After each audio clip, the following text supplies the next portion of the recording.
This is Sushi. She's the partner you unlock in Chapter 5 that is among the strongest partners. One of the reasons is due to her ultra rank move, Tidal Wave. It hits everything on screen for 6 FP, and the damage is dependent on how many correct buttons you can press before the command is over. However, the way this move reads your inputs is heavily exploitable.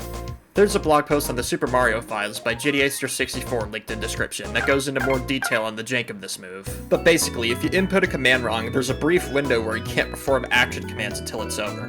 But if you press any button during that window, it will be buffered for when it's over.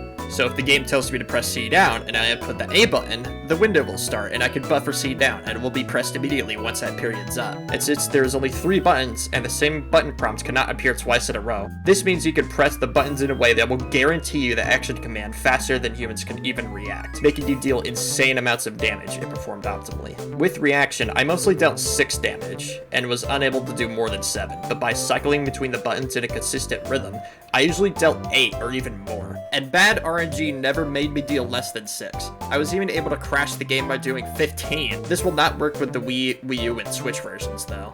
It's kind of funny. Sushi completely outclasses Bombette and Paracarry because of the higher damage versus Air Raid and lower FP costs versus Mega Bomb.